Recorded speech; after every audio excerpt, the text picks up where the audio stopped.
If you've clicked on this video, you want to become a pilot. And you've probably spent more hours than you'd like to admit researching how to do that. Tabs open, Reddit threads saved, YouTube videos half watched. And you still don't have a clear picture of what the path actually looks like. I know that feeling. I was that person. I trained as a pilot in Canada, 196 flight hours, full licenses, and I made almost every expensive mistake along the way, wrong decisions on training structure, didn't understand the medical system, underestimated financial costs. So here's what we're doing in this video. 6 parts, in the exact order you need to understand them. And by the end of this video, you'll have the complete guide. And one clear thing to do right after watching this video to start your pilot journey.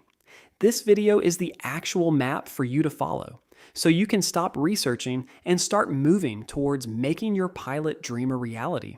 But before we get into it, most people start this journey in completely the wrong place. It quietly costs them months, sometimes thousands of dollars, before they even realize it. There's also one specific thing, I'll get to it in part 2, that you need to check before you spend a single dollar on training. Most people never check it until it's too late. All right, let's start at the very beginning, the decision that determines everything else. If you've been researching how to become a pilot, the first thing you probably did was Google flight schools near you. And I get it. That feels like the logical starting point. It's not. That's actually where most people make their first expensive mistake. Because before you pick a school, before you even make a phone call, there's a more important decision you need to make. And almost nobody explains what that decision actually is. There are 2 fundamentally different paths to becoming a commercial pilot. Integrated and modular, and they are not the same thing with a different name. They are completely different journeys, different cost structures, different timelines, different levels of commitment. The integrated path is a full-time, structured program. You commit completely, train intensively, and move through the licenses in a structured sequence. It's faster, it's more expensive upfront, and it requires you to be fully available. No job on the side, no part-time commitment. The modular path is different. You train in stages. PPL first, then build your hours, then CPL, then instrument rating. You can fit it around your life, your job, your budget. It takes longer overall, but the cost per step is lower and you can fund it as you go. Here's the problem. Most flight schools will steer you toward whatever program they offer, not necessarily the one that fits your life. So you need to understand this fork before anyone else gets to make that decision for you. The question to ask yourself is simple. Can I go full-time right now, financially and practically, or do I need flexibility? If you can go full-time, the integrated path is faster and more structured. If you have a job, a family, financial commitments, the modular path is not the slow option. It's the smart option. It keeps you in the game instead of burning out trying to sustain something unsustainable. I went modular, and understanding that distinction early would have saved me a significant amount of confusion and money. Now, here's where it gets important. Before you pick a path, before you pick a school, before you do anything, there is one thing you need to check first. And this is exactly the thing I told you about at the start. The thing most people skip entirely. I want you to imagine something. You've spent 3 months researching. You've picked your path. You've found a school. You've had the conversation with your family. You've started saving. You're ready. And then you go for your medical and something comes up. A condition you didn't know was relevant. A piece of your history that complicates things. And suddenly, the entire plan is on hold. That scenario plays out more than you think. And it is almost entirely avoidable if you check your medical first. Aviation medicals are not like a standard GP appointment. They are assessed by an aviation medical examiner, an AME, a doctor specifically trained and certified to assess fitness for flight. There are two categories that matter for this journey. For your PPL, your private pilot license, you need a CAT-3 medical. Once granted, that medical is valid for 5 years. For your CPL, your commercial pilot license, you need a CAT-1 medical. That one is valid for 1 year. And here's the detail that catches people completely off guard. After that first year, when your CAT-1 expires, you don't lose everything, but you can only exercise the privileges of a CAT-3 medical until you renew it, meaning you can still fly privately, but not commercially. Not until that CAT-1 is renewed. You need to understand that cycle before you're inside it. So here's what I'd tell anyone starting this journey. If your goal is commercial, and it probably is if you're watching this video, get your CAT-1 medical done early. Not after you've enrolled, not after you've paid a deposit, before any of that, because the CAT-1 gives you the full picture. It tells you exactly where you stand, it tells you if there's anything to address early, and it removes the single biggest uncertainty hanging over this entire journey. Check this first, everything else comes after. All right, medical done, path chosen. Now let's talk about what the actual journey looks like. The license sequence, in order from your very first flight to the moment you can legally get paid to fly. PPL, CPL, IR, multi-engine. If you've been in this research phase for any amount of time, you've heard these terms. But here's what most content doesn't do. It doesn't show you how they connect, how one leads to the next, what you're actually doing at each stage, and why it matters for what comes after. So that's exactly what we're doing right now. And before we go through this, I want to flag something. Soon I'm going to show you what all of this costs in real numbers. But first, you need to understand the full path, because the cost only makes sense once you can see what you're actually paying for. The license path is a progression. Each stage builds a specific set of skills and hours that you need to enter the next one. Most people arrive at each stage underprepared because nobody told them what to expect. And in aviation, underprepared doesn't just cost you confidence. It costs you real money to fix. Stage 1, enrollment and your first solo. You join a school, begin ground school, start dual instruction with an instructor. Your first solo, the moment you fly the aircraft entirely alone for the first time, is one of the most significant moments of this entire journey. Nothing prepares you for it, and nothing matches it. Stage 2, private pilot license. This is your foundation.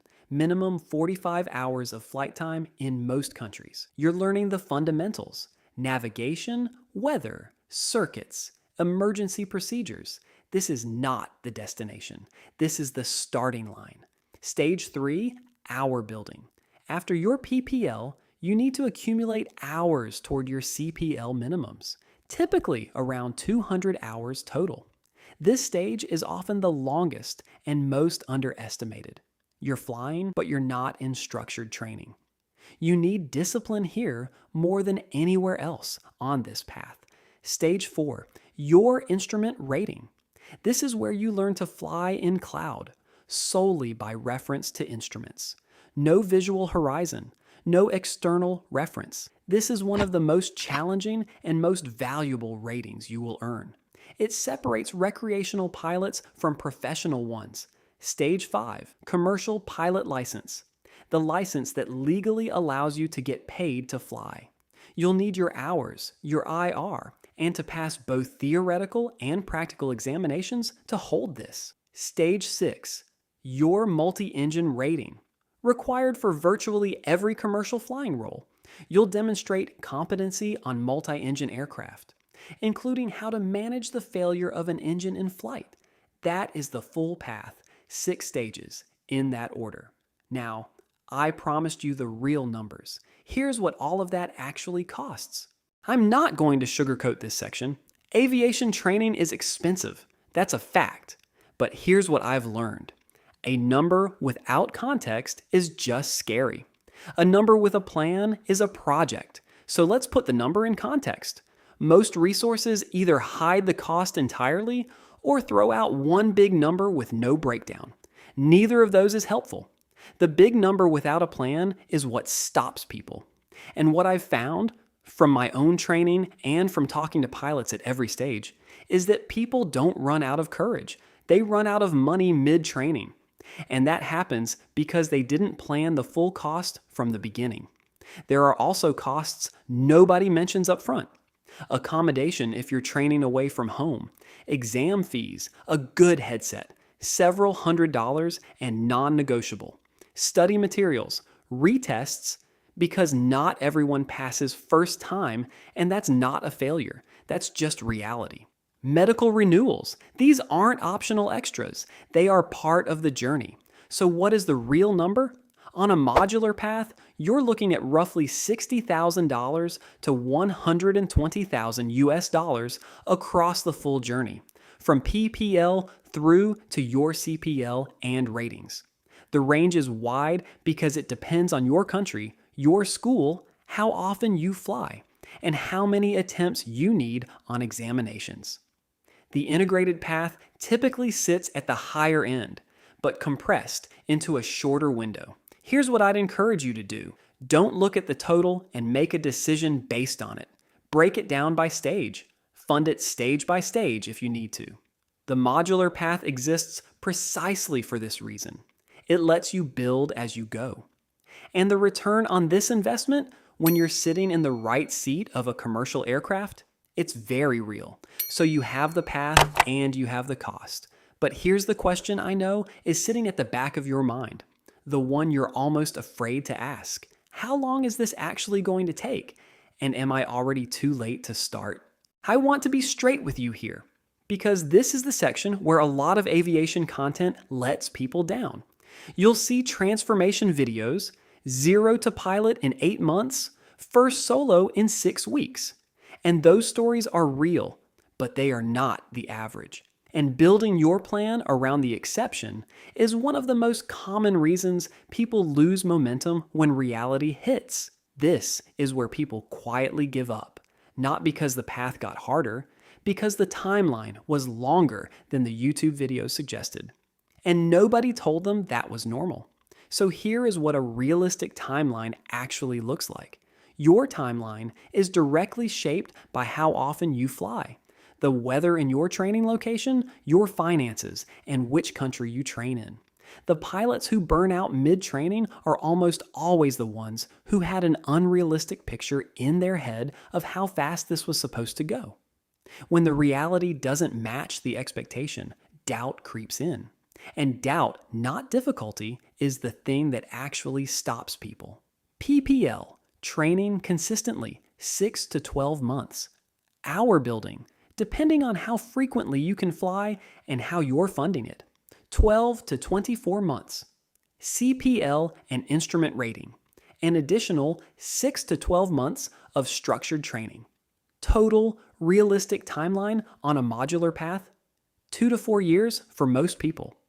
I know that sounds like a long time, but here's the reframe that changed my entire perspective on it. The 2 to 4 years will pass regardless, whether you start or not, whether you commit or not. The only question is whether you arrive at the end of it as a pilot. Which brings me to the last thing, the only thing left to answer. What do you actually do tonight? Every video about becoming a pilot ends with some version of just go for it. And I understand why. It's meant to be motivating. But it's not a step, it's a slogan. The reason most people watching videos like this one are still watching videos 6 months later is not because they lack motivation. It's because nobody gave them a specific thing to do. Paralysis in this journey doesn't come from not wanting it enough. It comes from having too many options and no clear starting point. When everything feels equally important, nothing gets done. So I'm going to take that away from you right now. There is one move, one first step. And it is more important than picking a school, more important than calculating your budget, more important than finding the perfect training location. Tonight, go and book your Class 1 medical with a qualified aviation medical examiner. That's it. That is step 1. It costs relatively little compared to what comes after. It takes one appointment. And it immediately tells you exactly where you stand, medically, legally, and practically. Once you have that clearance in your hand, the path is real. Before that, it's still a plan. Everything else, school selection, path choice, budgeting, gets figured out after this. And remember what I said at the very start of this video. Most people begin this journey in the wrong place. The medical is the right place. That is where this journey actually begins.